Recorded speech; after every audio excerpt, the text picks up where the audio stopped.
Everyone loves to listen to a good book, and there are so many wonderful ones to choose, so we decided to bring you this podcast of Stories Come to Life.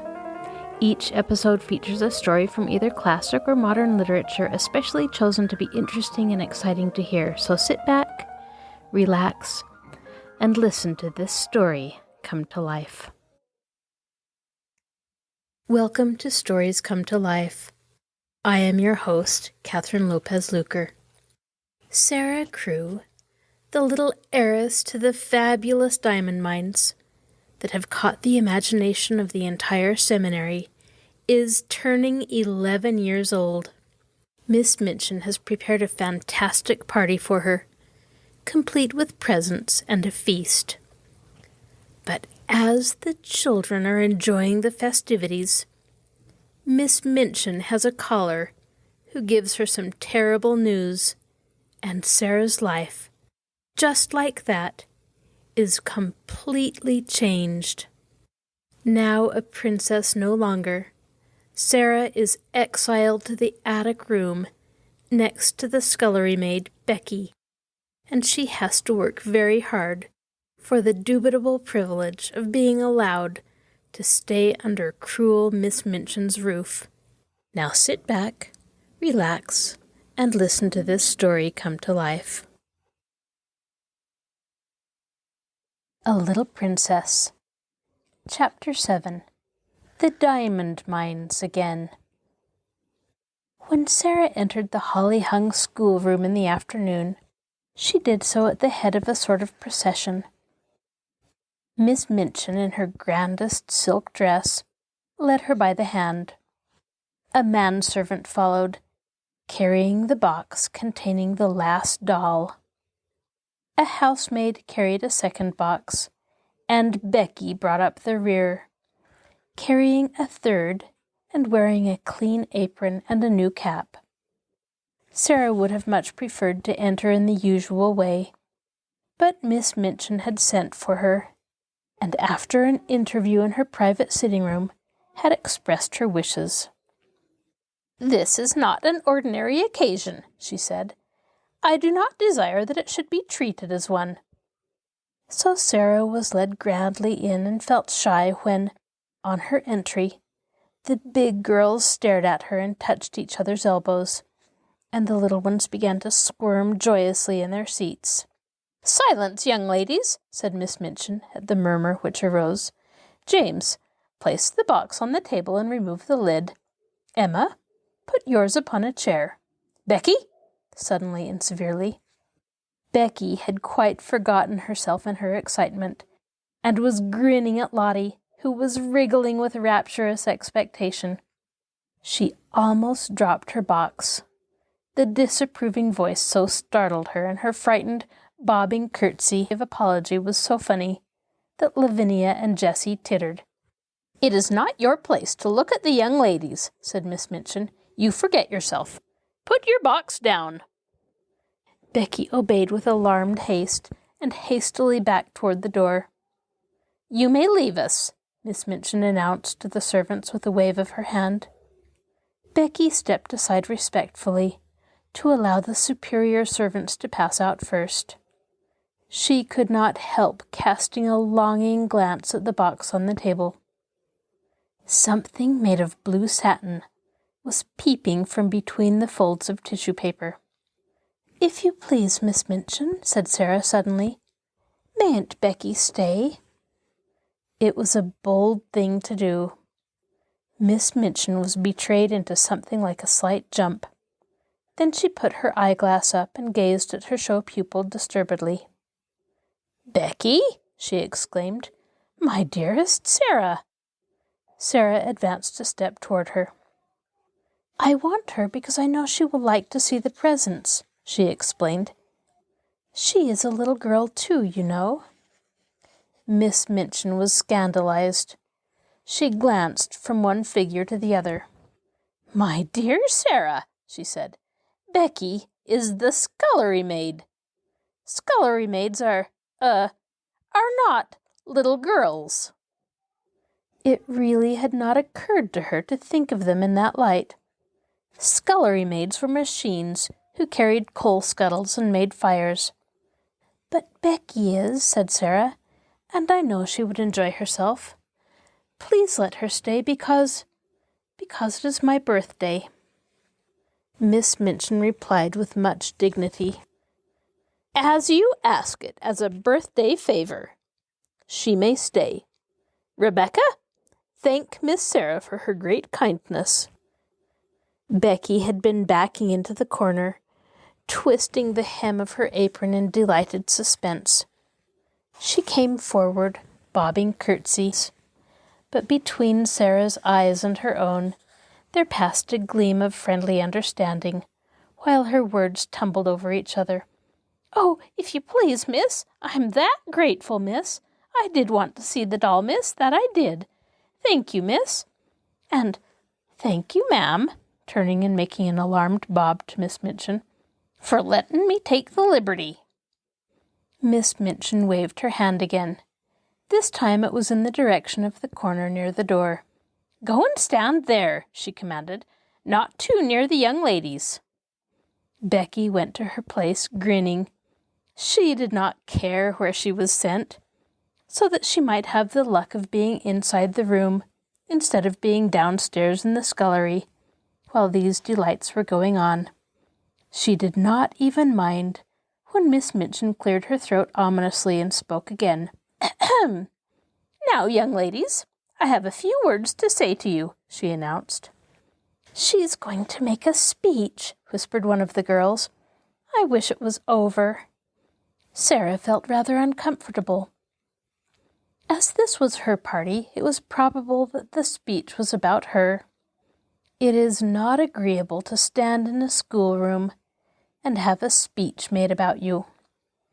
"You are aware, young ladies," the speech began, for it was a speech, "that dear Sara is 11 years old today." "Dear Sara," murmured Lavinia. "Several of you here have also been 11 years old. But Sara's birthdays are rather different from other little girls' birthdays. When she is older, she will be heiress to a large fortune, which it will be her duty to spend in a meritorious manner." "The diamond mines," giggled Jessie in a whisper. Sara did not hear her, but as she stood with her green-gray eyes fixed steadily on Miss Minchin, she felt herself growing rather hot. When Miss Minchin talked about money, she felt somehow that she always hated her, and, of course, it was disrespectful to hate grown-up people. "When her dear papa, Kathryn Crewe, brought her from India and gave her into my care," the speech proceeded, "he said to me in a jesting way, 'I am afraid she will be very rich, Miss Minchin.' My reply was, 'Her education at my seminary, Kathryn Crewe, shall be such as will adorn the largest fortune. Sara has become my most accomplished pupil. Her French and her dancing are a credit to the seminary. Her manners, which have caused you to call her Princess Sara, are perfect. Her amiability she exhibits by giving you this afternoon's party. I hope you appreciate her generosity. I wish you to express your appreciation of it by saying aloud all together, 'Thank you, Sara.'" The entire schoolroom rose to its feet, as it had done the morning Sara remembered so well. "Thank you, Sara. Thank you, Sara. Thank you, Sara," it said. And it must be confessed that Lottie jumped up and down. Sara looked rather shy for a moment. She made a curtsy, and it was a very nice one. "Thank you," she said, "for coming to my party." "Very pretty indeed, Sara," approved Miss Minchin. "That is what a real princess does when the populace applauds her. Lavinia," scathingly, "the sound you just made was extremely like a snort. If you are jealous of your fellow pupil, I beg you will express your feelings in some more ladylike manner. Now I will leave you to enjoy yourselves." The instant she had swept out of the room, the spell her presence always had upon them was broken. The door had scarcely closed before every seat was empty. The little girls jumped or tumbled out of theirs. The older ones wasted no time in deserting theirs. There was a rush toward the boxes. Sara had bent over one of them with a delighted face. "These are books, I know," she said. The little children broke into a rueful murmur, and Ermengarde looked aghast. "Does your papa send you books for a birthday present?" she exclaimed. "Why, he's as bad as mine. Don't open them, Sara." "I like them," Sara laughed, but she turned to the biggest box. When she took out the last doll, it was so magnificent that the children uttered delighted groans of joy and actually drew back to gaze at it in breathless rapture. "She's almost as big as Lottie," someone gasped. Lottie clapped her hands and danced about, giggling. "She's dressed for the theater," said Lavinia. "Her cloak is lined with ermine." "Oh," cried Ermengarde, dancing forward. "She has an opera glass in her hand, a blue and gold one." "Here's her trunk," said Sara. "Let us open it and look at her things." She sat down upon the floor and turned the key. The children crowded clamoring around her as she lifted tray after tray and revealed their contents. Never had the schoolroom been in such an uproar. There were lace collars and silk stockings and handkerchiefs. There was a jewel case containing a necklace and a tiara that looked quite as if they were made of real diamonds. There was a long sealskin and muff. There were ball dresses and walking dresses and visiting dresses.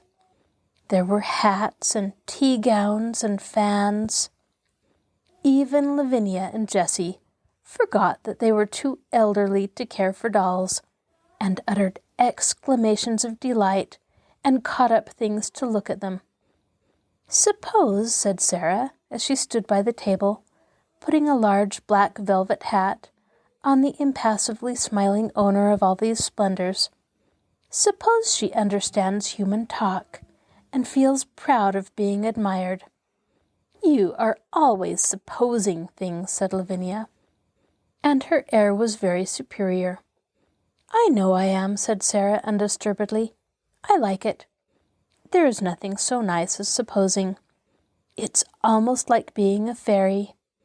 If you suppose anything hard enough, it seems as if it were real." "It's all very well to suppose things if you have everything," said Lavinia. "Could you suppose and pretend if you were a beggar and lived in a garret?" Sara stopped arranging the last doll's ostrich plumes and looked thoughtful. "I believe I could," she said. "If one was a beggar, one would have to suppose and pretend all the time. But it mightn't be easy." She often thought afterward how strange it was that just as she had finished saying this, just at that very moment, Miss Amelia came into the room. "Sara," she said, "your papa's solicitor, Mr. Barrow, has called to see Miss Minchin, and, as she must talk to him alone and the refreshments are laid in her parlour, you had all better come and have your feast now, so that my sister can have her interview here in the schoolroom." Refreshments were not likely to be disdained at any hour, and many pairs of eyes gleamed.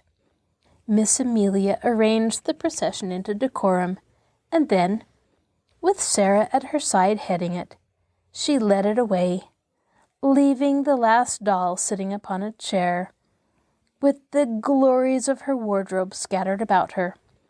Dresses and coats hung upon chairbacks, piles of lace-frilled petticoats lying upon their seats.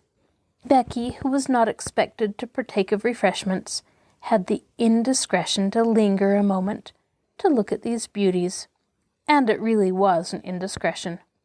"Go back to your work, Becky," Miss Amelia had said, but she had stopped to reverently pick up first a muff and then a coat, and while she stood looking at them adoringly, she heard Miss Minchin upon the threshold, and being smitten with terror at the thought of being accused of taking liberties, she rashly darted under the table, which hid her by its tablecloth. Miss Minchin came into the room, accompanied by a sharp-featured, dry little gentleman who looked rather disturbed. Miss Minchin herself also looked rather disturbed, it must be admitted, and she gazed at the dry little gentleman with an irritated and puzzled expression. She sat down with stiff dignity and waved him to a chair. "Pray be seated, Mr. Barrow," she said. Mr. Barrow did not sit down at once. His attention seemed attracted by the last doll and the things which surrounded her. He settled his eyeglasses and looked at them in nervous disapproval. The last doll herself did not seem to mind this in the least. She merely sat upright and returned his gaze indifferently. £100, Mr. Barrow remarked succinctly. All expensive material, and made at a Parisian modiste's. He spent money lavishly enough, that young man. Miss Minchin felt offended. This seemed to be a disparagement of her best patron, and was a liberty. Even solicitors had no right to take liberties. "I beg your pardon, Mr. Barrow," she said stiffly. "I do not understand." "Birthday presents," said Mr. Barrow in the same critical manner, "to a child 11 years old. Mad extravagance, I call it." Miss Minchin drew herself up still more rigidly. "Captain Crewe is a man of fortune," she said. "The diamond mines alone." Mr. Barrow wheeled round upon her. "Diamond mines," he broke out. "There are none. Never were." Miss Minchin actually got up from her chair. "What?" she cried. "What do you mean?" "At any rate," answered Mr. Barrow quite snappishly, "it would have been much better if there had never been any." "Any diamond mines?" ejaculated Miss Minchin, catching at the back of a chair and feeling as if a splendid dream was fading away from her. "Diamond mines spell ruin oftener than they spell wealth," said Mr. Barrow. "When a man is in the hands of a very dear friend, and is not a businessman himself, he had better steer clear of the dear friend's diamond mines, or gold mines, or any other kind of mines dear friends want his money put into. The late Captain Crewe—" Here Miss Minchin stopped him with a gasp. "The late Captain Crewe?" she cried out. "The late? You don't come to tell me that Captain Crewe is—" "He's dead, ma'am," Mr. Barrow answered with jerky brusqueness. "Died of jungle fever and business troubles combined. The jungle fever might not have killed him if he had not been driven mad by the business troubles. And the business troubles might not have put an end to him if the jungle fever had not assisted. Captain Crewe is dead." Miss Minchin dropped into her chair again. The words he had spoken filled her with alarm. "What were his business troubles?" she said. "What were they?" "Diamond mines," answered Mr. Barrow, "and dear friends, and ruin." Miss Minchin lost her breath. "Ruin?" she gasped out. "Lost every penny. That young man had too much money. The dear friend was mad on the subject of the diamond mine. He put all his own money into it, and all Captain Crewe's. Then the dear friend ran away. Captain Crewe was already stricken with fever when the news came. The shock was too much for him. He died delirious, raving about his little girl, and didn't leave a penny." Now Miss Minchin understood, and never had she received such a blow in her life. Her show pupil, her show patron, swept away from the select seminary at one blow. She felt as if she had been outraged and robbed, and that Captain Crewe and Sara and Mr. Barrow were equally to blame. "Do you mean to tell me," she cried out, "that he left nothing? that Sara will have no fortune, that the child is a beggar, that she is left on my hands a little pauper instead of an heiress?" Mr. Barrow was a shrewd businessman, and felt it as well to make his own freedom from responsibility quite clear without any delay. "She certainly is left a beggar," he replied, "and she is certainly left on your hands, ma'am, as she hasn't a relation in the world that we know of." Miss Minchin started forward. She looked as if she was going to open the door and rush out of the room, to stop the festivities going on joyfully and rather noisily that moment over the refreshments. "It is monstrous," she said. "She's in my sitting room at this moment, dressed in silk gauze and lace petticoats, giving a party at my expense." "She's giving it at your expense, ma'am, if she's giving it at all," said Mr. Barrow calmly. "Barrow and Skipworth are not responsible for anything. There was never a cleaner sweep made of a man's fortune. Captain Crewe died without paying our last bill, and it was a big one." Miss Minchin turned back from the door in increased indignation. This was worse than anyone could have dreamed of its being. "That is what has happened to me," she cried. "I was always so sure of his payments that I went to all sorts of ridiculous expenses for the child. I paid the bills for that ridiculous doll and her ridiculous, fantastic wardrobe. The child was to have anything she wanted. She has a carriage and a pony and a maid, and I've paid for all of them since the last check came." Mr. Barrow evidently did not intend to remain to listen to the story of Miss Minchin's grievances. After he had made the position of his firm clear, and related the mere dry facts, he did not feel any particular sympathy for irate keepers of boarding schools. "You had better not pay for anything more, ma'am," he remarked, "unless you want to make presents to the young lady. No one will remember you. She hasn't a brass farthing to call her own." "But what am I to do?" demanded Miss Minchin, as if she felt it entirely his duty to make the matter right. "What am I to do?" "There isn't anything to do," said Mr. Barrow, folding up his eyeglasses and slipping them into his pocket. "Captain Crewe is dead. The child is left a pauper.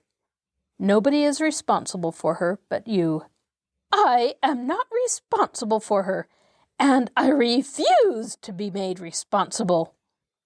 Miss Minchin became quite white with rage. Mr. Barrow turned to go. "I have nothing to do with that, madam," he said uninterestedly. "Barrow and Skipworth are not responsible. Very sorry the thing has happened, of course." "If you think she is to be foisted off on me, you are greatly mistaken," Miss Minchin gasped. "I have been robbed and cheated. I will turn her into the street."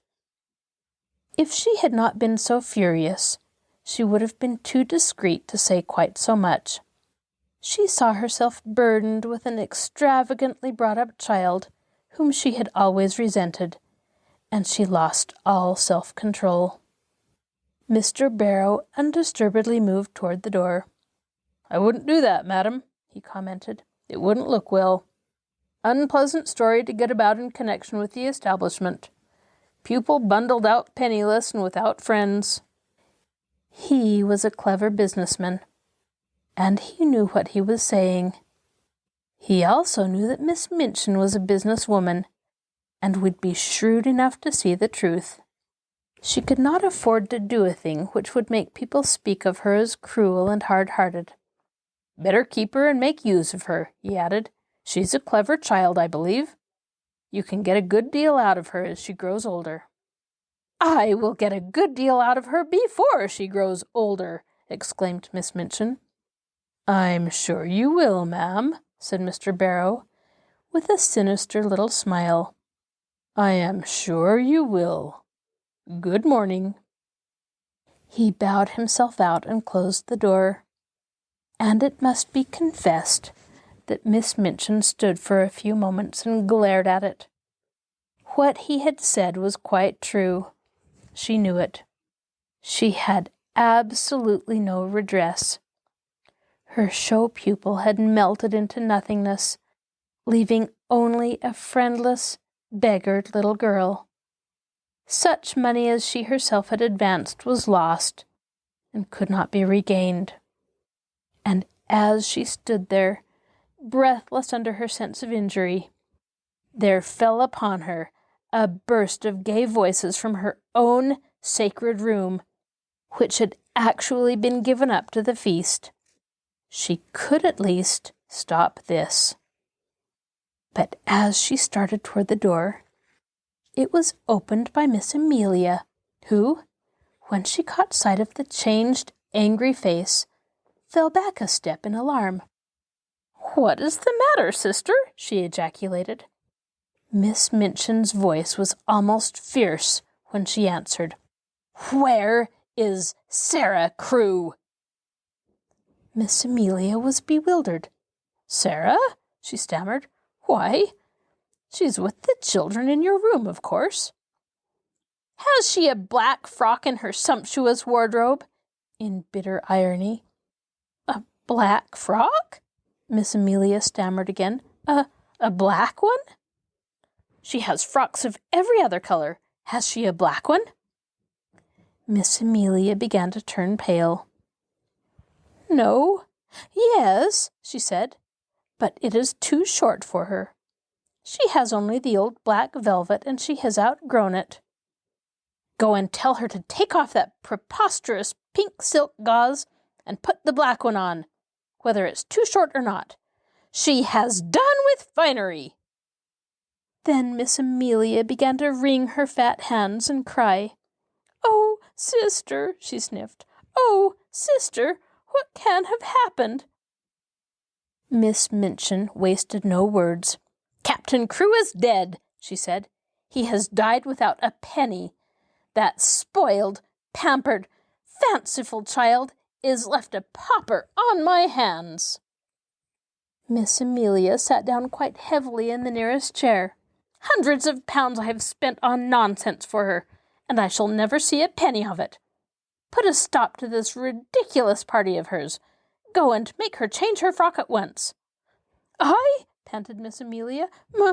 Must I go and tell her now?" "This moment," was the fierce answer. "Don't sit staring like a goose. Go!" Poor Miss Amelia was accustomed to being called a goose. She knew, in fact, that she was rather a goose, and that it was left to geese to do a great many disagreeable things. It was a somewhat embarrassing thing to go into the midst of a room full of delighted children and tell the giver of the feast that she had suddenly been transformed into a little beggar and must go upstairs and put on an old black frock, which was too small for her. But the thing must be done. This was evidently not the time when questions might be asked. She rubbed her eyes with her handkerchief until they looked quite red, after which she got up and went out of the room, without venturing to say another word.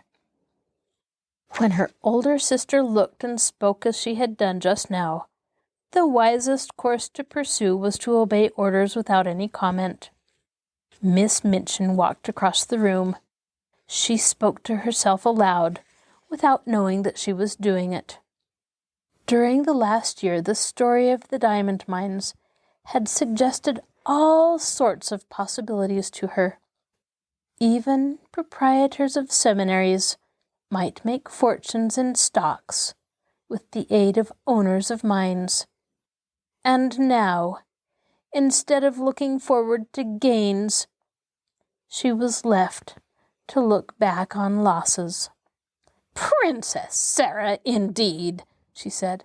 "The child has been pampered as if she were a queen." She was sweeping angrily past the corner table as she said it, and the next moment she started at the sound of a loud, sobbing sniff, which issued from under the cover. "What is that?" she exclaimed angrily. The loud sobbing sniff was heard again, and she stooped and raised the hanging folds of the table cover. "How dare you?" she cried out. "How dare you? Come out immediately." It was poor Becky who crawled out, and her cap was knocked on one side, and her face was red with repressed crying. "If you please, it's me, Mum," she explained. "I know I hadn't ought to, but I was looking at the doll, Mum, and I was frightened when you come in and slipped under the table." "You have been there all the time, listening," said Miss Minchin. "No, Mum," Becky protested. "Not listening.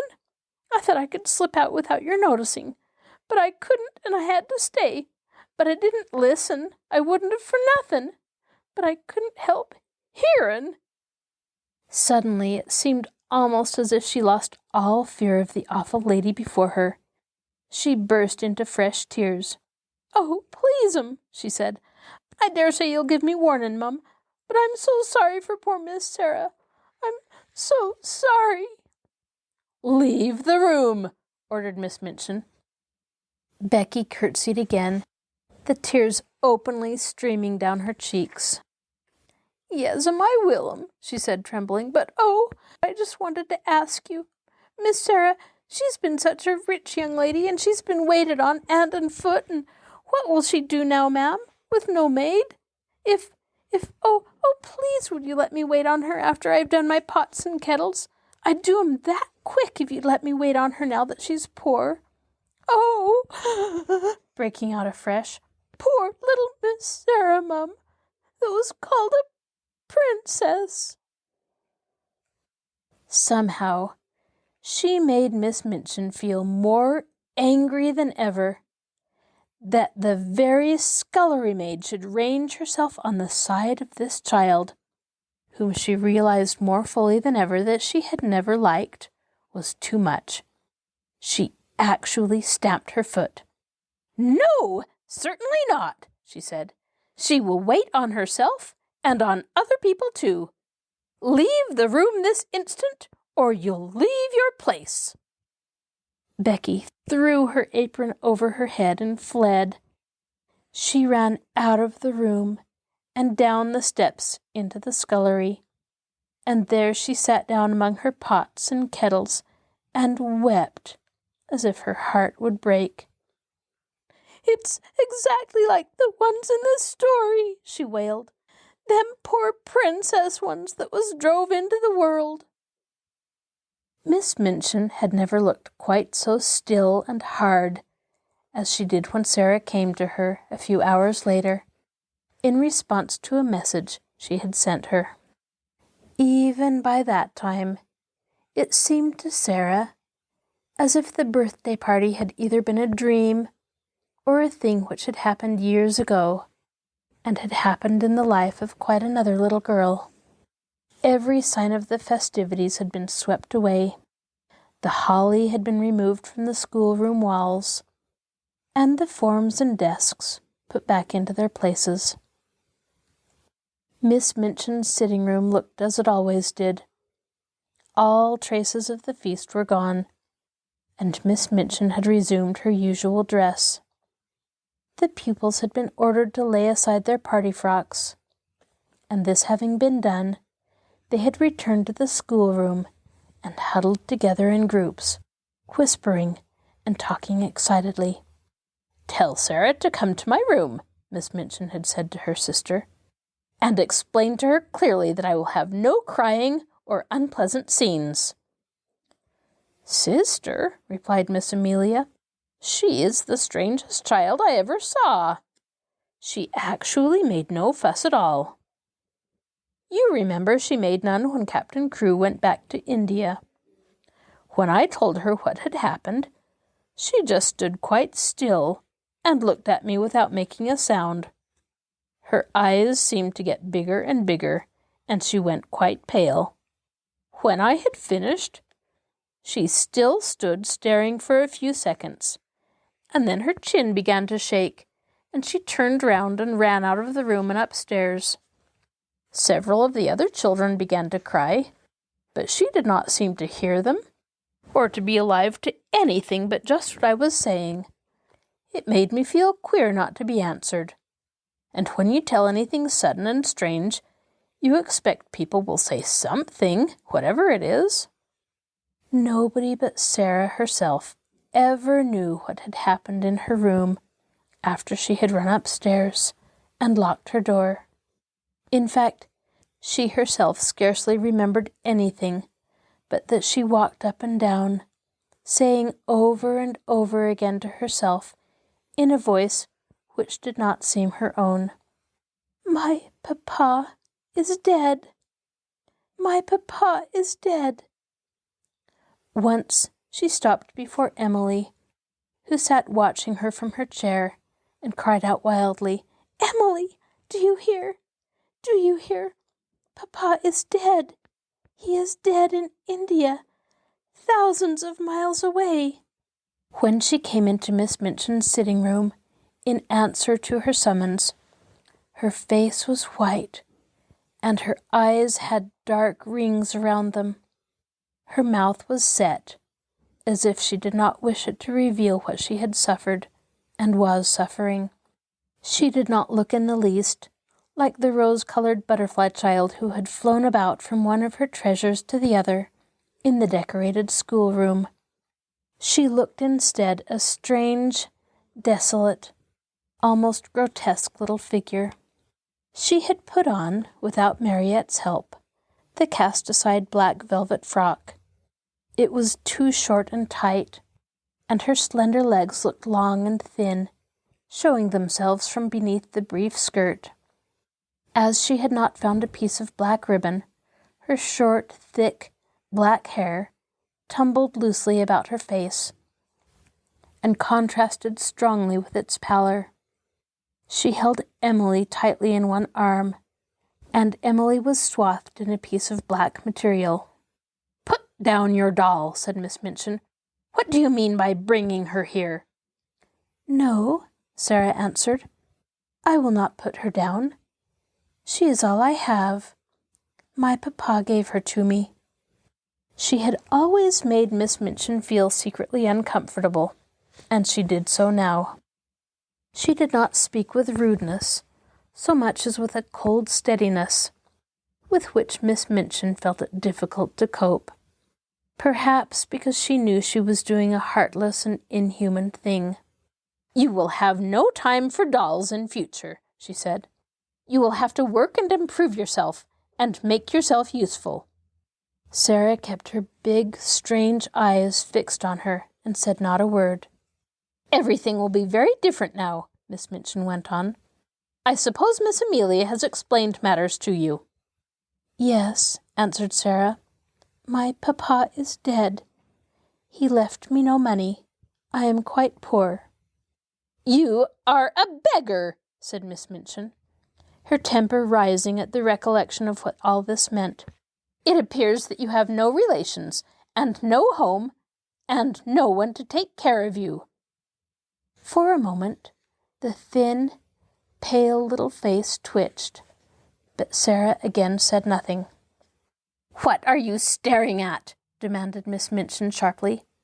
"Are you so stupid that you cannot understand? I tell you that you are quite alone in this world, and have no one to do anything for you, unless I choose to keep you here out of charity." "I understand," answered Sara in a low tone, and there was a sound as if she had gulped down something which rose in her throat. "I understand." "That doll!" cried Miss Minchin, pointing to the splendid birthday gift seated near. "That ridiculous doll, with all her nonsensical, extravagant things. I actually paid the bill for her." Sara turned her head toward the chair. "The last doll," she said. "The last doll." And her little mournful voice had an odd sound. "The last doll, indeed," said Miss Minchin. "And she is mine, not yours. Everything you own is mine." "Please take it away from me then," said Sara. "I do not want it." If she had cried and sobbed and seemed frightened, Miss Minchin might almost have had more patience with her. She was a woman who liked to domineer and feel her power, and as she looked at Sara's pale little steadfast face and heard her proud little voice, she quite felt as if her might was being set at naught. "Don't put on grand airs," she said. "The time for that sort of thing is past. You are not a princess any longer. Your carriage and your pony will be sent away. Your maid will be dismissed. You will wear your oldest and plainest clothes. Your extravagant ones are no longer suited to your station. You are like Becky. You must work for your living." To her surprise, a faint gleam of light came into the child's eyes, a shade of relief. "Can I work?" she said. "If I can work, it will not matter so much. What can I do?" "You can do anything you are told," was the answer. "You are a sharp child, and pick up things readily. If you make yourself useful, I may let you stay here. You speak French well, and you can help with the younger children." "May I?" exclaimed Sara. "Oh, please let me. I know I can teach them. I like them, and they like me." "Don't talk nonsense about people liking you," said Miss Minchin. "You will have more to do than teach the little ones. You will run errands and help in the kitchen as well as in the schoolroom. If you don't please me, you will be sent away. Remember that. Now, go." Sara stood still just a moment, looking at her. In her young soul she was thinking deep and strange things. Then she turned to leave the room. "Stop," said Miss Minchin. "Don't you intend to thank me?" Sara paused, and all the deep, strange thoughts surged up in her breast. "What for?" she said. "For my kindness to you," replied Miss Minchin. "For my kindness in giving you a home." Sara made 2 or 3 steps toward her. Her thin little chest heaved up and down, and she spoke in a strange, unchildishly fierce way. "You are not kind," she said. "You are not kind, and it is not a home." And she had turned and run out of the room before Miss Minchin could stop her or do anything but stare after her with stony anger. She went up the stairs slowly, but panting for breath, and she held Emily tightly against her side. "I wish she could talk," she said to herself. "If she could speak. If she could speak." She meant to go to her room and lie down on the tiger skin, with her cheek upon the great cat's head, and look into the fire and think and think and think. But just before she reached the landing, Miss Amelia came out of the door and closed it behind her, and stood before it, looking nervous and awkward. The truth was that she felt secretly ashamed of the thing she had been ordered to do. You are not to go in there," she said. "Not go in?" exclaimed Sara, and she fell back a pace. "That is not your room now," Miss Amelia answered, reddening a little. Somehow, all at once, Sara understood. She realized that this was the beginning of the change Miss Minchin had spoken of. "Where is my room?" she asked, hoping very much that her voice did not shake. "You are to sleep in the attic next to Becky." Sara knew where it was. Becky had told her about it. She turned and mounted up 2 flights of stairs. The last one was narrow and covered with shabby strips of old carpet. She felt as if she were walking away and leaving far behind her the world in which that other child, who no longer seemed herself, had lived. This child, in her short, tight old frock, climbing the stairs to the attic, was quite a different creature. When she reached the attic door and opened it, her heart gave a dreary little thump. Then she shut the door and stood against it, and looked about her. Yes, this was another world. The room had a slanting roof and was whitewashed. The whitewash was dingy and had fallen off in places. There was a rusty grate, an old iron bedstead, and a hard bed covered with a faded coverlet. Some pieces of furniture, too much worn to be used downstairs, had been sent up. Under the skylight in the roof, which showed nothing but an oblong piece of dull gray sky, there stood an old, battered red footstool. Sara went to it and sat down. She seldom cried. She did not cry now. She laid Emily across her knees and put her face down upon her and her arms around her, and sat there, her little black head resting on the black draperies, not saying one word, not making one sound.